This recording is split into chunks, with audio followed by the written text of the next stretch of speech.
That's me. I'm Roslyn Law. I'm the IPT-A lead. Does anyone know what IPT is? Okay, that's a tough room. Okay, everything on here is fabulous and you'll all want to do it. And this is also potentially slightly more straightforward than the other trainings in that there's one modality that we're working with. So this is interpersonal psychotherapy. It's thinking about working with adolescents and adolescents with depression, so kind of moderate to severe depression is the target group we're aiming for here.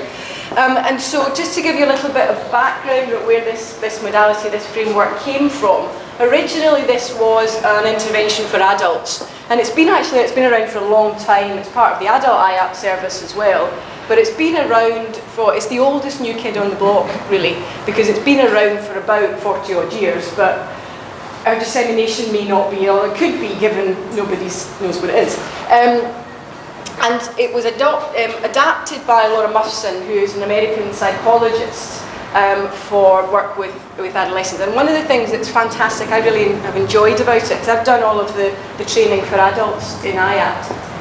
And for a while we thought, well, you just tag it a little bit and then you've got IPT-A, and actually it's really not. So it's quite a transformed model in terms of making sure it's developmentally appropriate and the way of engaging, something that might make sense to a 40-year-old, trying to make that meaningful and relevant when you've got a 14-year-old sitting there in front of you who's depressed. So it's really kind of quite a transformed model to bring in that developmental slant on the work. And thinking about the developmental trajectory of this group and what's so exciting about working in a relational way with teenagers who are struggling with this. It's been in NICE guidelines since 2005, which is also not necessarily a great testimony to our dissemination, that in 2016 we're kind of still catching up and trying to get the numbers there. So our numbers are small, but gathering momentum.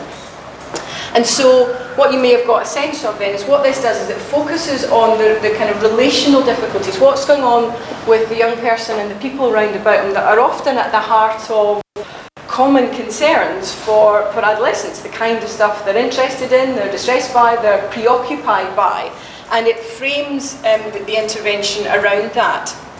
And so within that, it then tries to organise these individual narratives to think about particular areas of difficulty in what we call the focal areas, which isn't about being naive to think that depressed teenager who turns up in your office just has one problem and one set of symptoms. That would be like one person you'll ever see in your entire career. So it's not in that way, but it's sort of taking the complexity of the situation and trying to make it manageable for the young person to frame a narrative around that and think about a way out of the story in which they're stuck.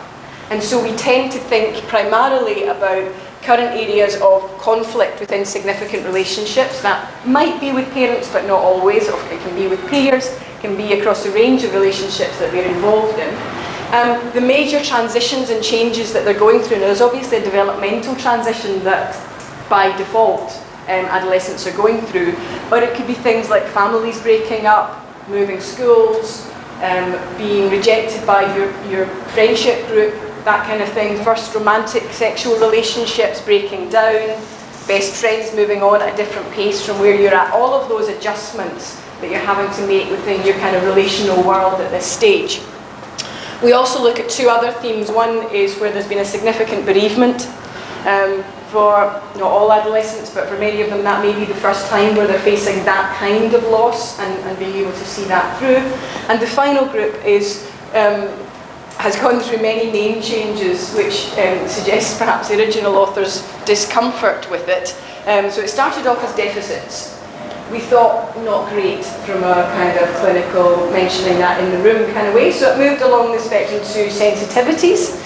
And then I wrote a self-help manual on this and thought, well, I want to throw out the jargon, so then it moved into isolation, which had its advantages and disadvantages. One of the disadvantages, well, one of the advantages is every teenager thinks it's relevant for them then as soon as you tell them about that. It's not quite as discerning as it might be, but it captures that sense of feeling on the outside, feeling not connected with the group and not quite knowing how to negotiate your way into either well-sustained or sufficiently deep and reciprocal relationships. And so you would frame the work around those themes. And so our objectives then are to try and reduce the interpersonal difficulties. So all of the kind of goals and objectives are defined in that interpersonal way. What is it you're struggling with in your relationships and your connections with other people? What kinds of difficulties and what role does depression play in maintaining and keeping that cycle going? So you're trying to understand the relationship between these two dimensions of experience and effectively disentangle them. And you'll do that through a lot of collaborative psychoeducation about depression.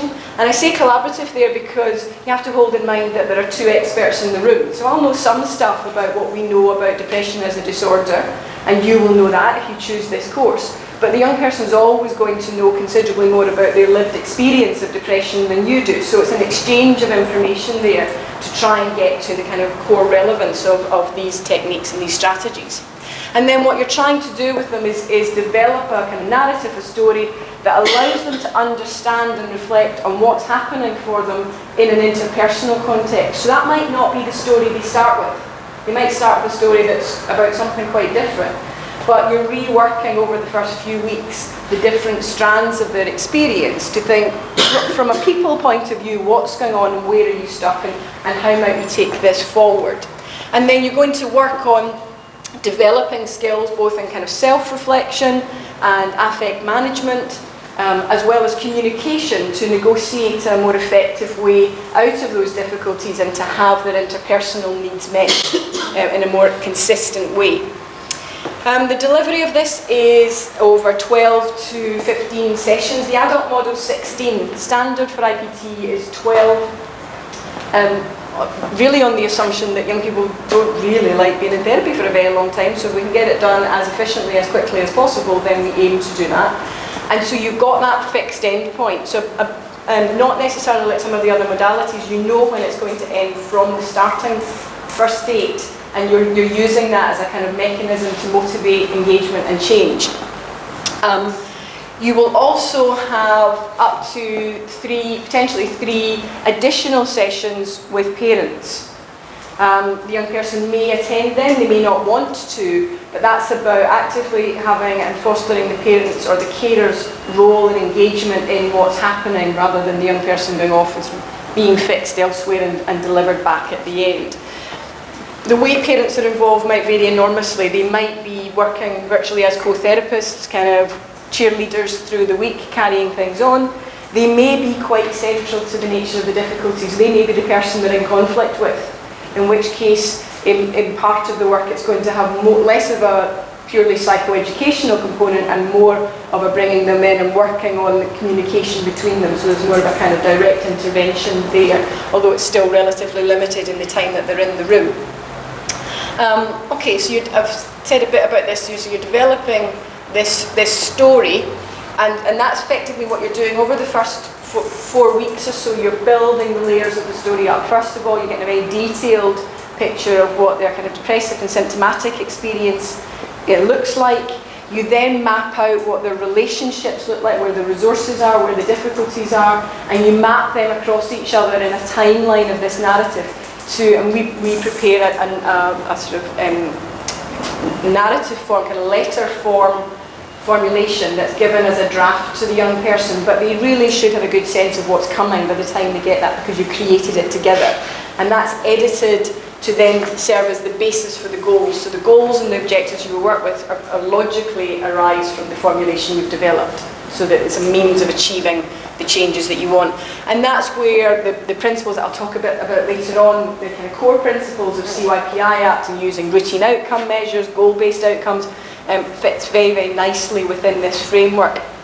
I always remember Duncan saying to me at one point that at times some of the other therapies had slight IAPT envy because all of the kind of core principles sit so neatly within IPT. We've not really had to adopt or adapt very much because we're pretty well doing all of those things anyway. So I'm the really irritating person at the meetings who always says, yeah, but we're doing that already in IPT. You can all catch up if you want, but we already do it. So it's a kind of nice, easy fit for us. So there's a kind of smooth interaction between the two there.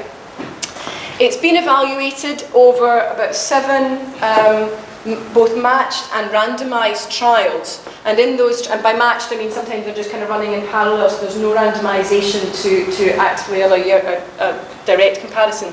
But in those trials, it's demonstrated equivalence in terms of outcome or superior outcome when compared to a range of variably defined interventions by school counsellors, so kind of general treatment as usual there, CBT and antidepressants.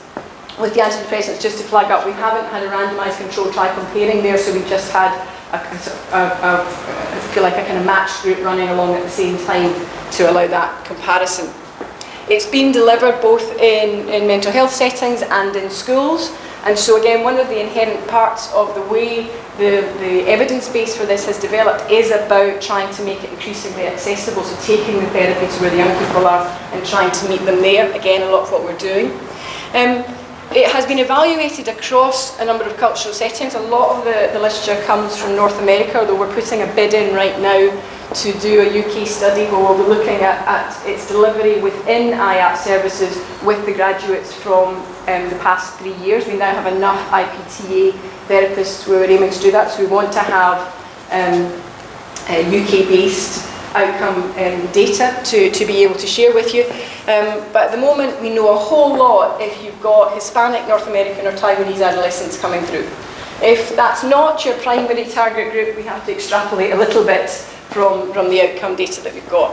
For them, we've got 50 to 82% of them meeting recovery criteria in these reported studies. And they've also shown some additional and specific effects in terms of social functioning and self-esteem within that. I'm just going to give you a quick snapshot of what happened last year.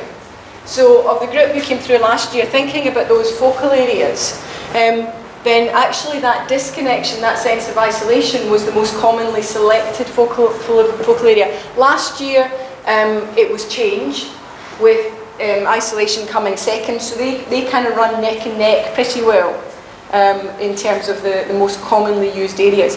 The grief work, I think, is probably because in a lot of services, as soon as you see bereavement and the referral, it goes somewhere else, so it may just not be coming through. It's a little bit like you were saying, Grace, you have to either go and find those cases or it may not be a part of that, so I'm not sure that that's particularly representative. What we're seeing is a reduction from kind of moderate to severe level at the beginning into what would be around the recovery rates that we're looking for in IAPT across those in terms of looking at PHQ outcomes. But one of the questions that quite often comes up is, yeah, but we don't actually just see young people who've got depression. What happens with the anxiety in there? Now, one of the first studies, Laura Muffson's study that looked at this, 88% of the young people in that study had comorbid anxiety. So actually that's a given within the evidence base. And there's a lot of thinking about that within the manual. And so if you look at the RCADs, which it gives you an overview of a range of different difficulties. If people are not familiar with that, it's a measure we would use at the beginning and end with a lot of different subscales there. So it looks at what happens with depression as well as a range of different types of anxiety disorder. Then we're also seeing both a drop in depression, but we're seeing a drop in anxiety. 70 on the RCADs is where we would start. Well, in actual terms, 70 means you've got as much depression or anxiety as a group of healthy teenagers in Hawaii. That's what it tells you. So what it does is not tell you about diagnosis. It says you should probably have a conversation about that, because there's a small group of Hawaiians who weren't very happy either, and they thought this is what it looked like. So you do some kind of discussion around that. So what you've got is it's coming down below that level, both in anxiety and depression, with this intervention. The exciting stuff that's coming for next year, we're also going to extend the curriculum. So up until now, we've been looking at IPT-A as an individual intervention for adolescents with depression. We're going to extend to take on board Laura Dietz's work, where she has been using family-based IPT. And so that is extending the age range down. So it goes to the pre-adolescents with depression. So the children who are presenting with depression who really need to make us all worry a lot. And so that's taking in 7 to 12-year-olds, and it's using the same principles and ideas, but with the delivery where one parent is present for at least half of every session. So in putting the picture together, the parents are there throughout that assessment phase, but then once you move into the middle phase, the young person has half the session with therapists, and then the parent comes in, and then there's an opportunity to practice, try and implement role play, and work through taking those ideas home together to try that out with kind of more guidance and assistance from the kind of parenting point of view. Jamie Young's work is also going to be integrated, and that's for skills development. So this is a group-based intervention, and this is a preventative intervention. So this is looking at, we're still working with teenagers here, but who don't yet have a diagnosis of depression, but look like they're on course to move towards that. So they've got elevated symptoms. So again, what you wouldn't do is formulate around a particular focal area, but you would take the ideas of working with affect and emotions and what goes on with other people and how to negotiate difficulties and manage when things change or you're not getting on with people, that kind of thing, and use that in a group setting. So we're about to run two-day workshops, and it's fantastic because both the original authors are coming to do that at the Anna Freud Centre for us in the next couple of months. So all of the supervisors who would be working with you next year will have gone through that training with the original authors, and they'll be doing that casework under supervision either with the main authors or with myself or others over the next 6 months or so. Because what we want to allow you to do is, if this matches your clinical setting, because it won't for everybody, not everyone's working with the younger kids, or not everyone's working maybe in a school setting where you could do the group work, but if it does, this could be a part of the casework that you do alongside the individual work as well, so that hopefully that becomes more tailored to actually who you're working with and how you might want to use this model. There is a competency framework. I'm not expecting you to be able to read that, but it's just for you to know that this sits within the broader IPT. So the original framework was written for the adult IPT model, and then there were these specific applications where there was a modified version, and so then the whole course is delivered on both these common principles but the specific modification for adolescents there. How does the course look? So you will have 19 teaching days, and they are delivered across all 3 terms. So we front load the core teaching in term 1, and you'll have 2 weeks where you'll have a couple of days, 2 days and 3 days I think it is, pretty much the first or second week of the course. So you're up and running with the core ideas of how to do it, so you can get started right away. But then what happens is, at roughly 3-week intervals for the rest of the year, there are kind of practice-based and skills-based workshops where we go back into each of the areas that we looked at and work them through again in much more detail and using your own practice. Because what we're finding is that you actually have a much better sense as the course goes on of what you don't know. At the beginning, we know you don't know anything about it, and then it's and when I tried it, this is where I hit a roadblock, or this is what became difficult, and we use the therapist's own material throughout that time, and within that time we'll also give the extra training for the family-based, and so everyone will get that, because even if you're not working with the youngsters, you may well be working with parents. So there are ideas that you can draw out of that. Even if you're not working with groups, there are all kinds of ideas about engagement and more creative ways of working with communication that I think will have benefit to the whole group. And they, at the moment, and I'm expecting it to be the same, I'm not quite sure, they run on a Thursday, so they run on a different day, but it will depend a little bit about how it looks with their numbers and buildings and so on over the year. You have practice tutoring weekly for IPT across the year, and so that's right from the very beginning. At the moment, because our numbers are small, quite a lot of that is delivered by telephone. So there's individual supervision, but it's delivered remotely. I'm doing everything I can, and I've given all my supervisors warning on this. We're aiming to move to face-to-face practice tutor groups for next year. But it's going to be about a 6-month period for me to get that in place. So that's my objective. I can't promise you that definitely, but you would, by whichever format, be getting weekly support right from term 1. And then you should anticipate doing additional private study and reflection there. In terms of assessment, there are 3 3,000-word case reports, so they just map. What we've done with the assessment is largely try to map it to what you would need for accreditation. For accreditation with IPT UK, you need to have completed 4 cases and written them up.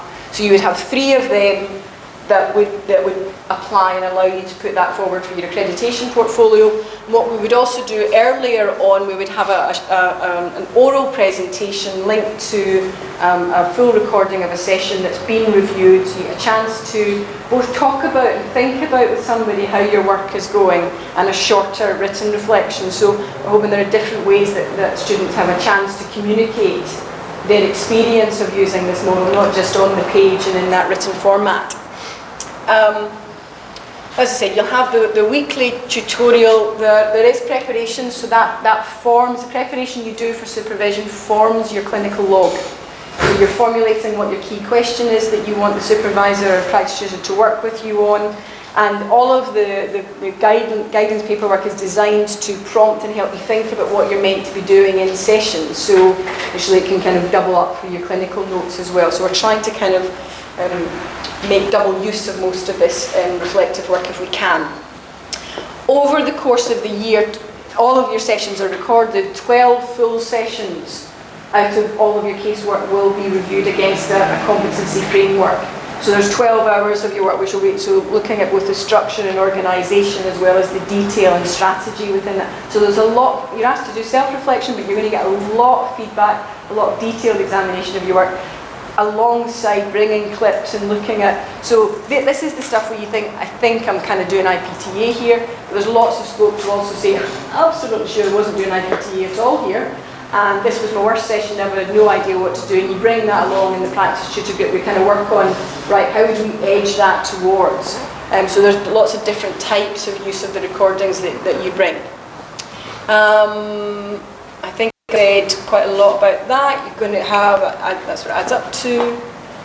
Also, we kind of recycle a little bit so that for your case reports, we're looking for cases that are completed an IPT-A, but if a young person decides not to get to 10 or beyond in terms of their sessions, which is relatively unusual but happens, you can use that as a basis for core skills assignments as well. So those cases can be used in another part of the submission framework. And then I just thought I'd give the final word to what the students said last year. So the people who are on the course right now, if they were sitting, they might have wanted, if they were sitting in your seat. So this is what they said at the beginning of the year. So I just kind of pulled. So this is also how I start every one of the workshops. They give me feedback from last time. They tell me what's working, what's not working, and we have a look at it together. So we look at whether it was relevant to their goals, which they seem to agree with, whether it was manageable in terms of the amount, if it was clearly presented, and if the questions were well answered. And so I hold myself accountable to that every single time I meet the students again, to say if I'm not doing anything, tell me what I need to do better, so this gets closer to the learning experience you want. And then I was quite pleased when I found this. I mean, this is what they said, so I'll leave the words for them in terms of how they found the training. And with that, just ask if you have any other questions. Yeah. Is this one also going to be part-time? Yeah. Because I'm thinking, for adolescents and the service that I'm in, which is capital law and all of that, it would really fit the sort of 3 to 4 months would fit. But if I'm seeing that's part of my clinical training here, then the training will obviously be slower. Yeah. I mean, I think, but they will still want to be seen every week. Yeah. And then I don't think that would. So what it wouldn't change. What we wouldn't do, for example, is if it went to part-time, you wouldn't see them less frequently. You wouldn't let them move to fortnightly or anything like that. You would, but you would maybe do them in sequence. So at the moment, let me just check if I've got any other. No, it's just there. I'm going to leave that. I like that sort of more. At the moment, what we suggest is you start your first case, you get through formulation, so you're about a month into it, and then you're looking at picking up the second one. So you're remembering what happened with the first one, you're applying it to the second one, you do that over the course of it. Now at the moment, we're only halfway through the courses. Most of my students are engaged in case 4, or at least case 3 and case 4, so it's perfectly manageable in that period. If we were going part-time, frankly, I'm not entirely sure what it would look like, and if the course goes part-time, we go part-time. It wouldn't be separated out like that. But we might be just separating out maybe a couple of cases in the first year and a couple of cases in the second year. You would still see them.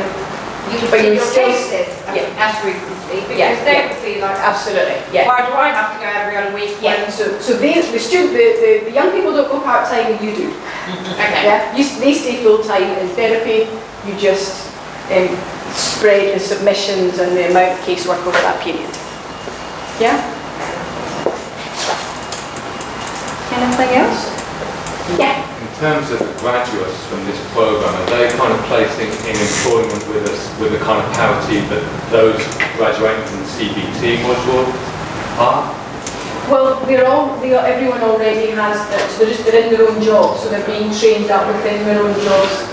So that would be a comparison that would apply in the adult service where there were new posts created. But everyone's coming to be trained up and deliver it in the post that they're in. And so we get a whole range of people coming from relatively inexperienced mental health workers through to child psychotherapists, to clinical psychologists, to counsellors working in the third sector. So a whole mix, which is one of the really lovely things about the training group, that people are bringing a whole wealth of different types of experience and skill. And that's always been the case. That's true of all IPT and IPT training. Yeah? You said that for accreditation, you do 4 cases here. Would your oral case also count as the first one, or would you need to do? No, but you can pick up, because you'll do, and I'll tell you this afternoon, you do a couple of cases in core skills, and they could reflect on IPT-A cases, so that we would carry that way forward to mental accreditation. So we're trying to match it so that you're not having to do extra at the end. It would just depend whether you wrote that one up on a completed case or an incomplete case. But for most people, to be honest, we've only had one person so far in 3 years having to defer one case into the following year, and that was just because, sort of in a heartbreaking way, around about December last year, there was one person who was at 7 or 8 sessions in and said, "I'm not coming back." And so there was no way to catch up before the submission of it. Otherwise, everyone manages to finish in that period.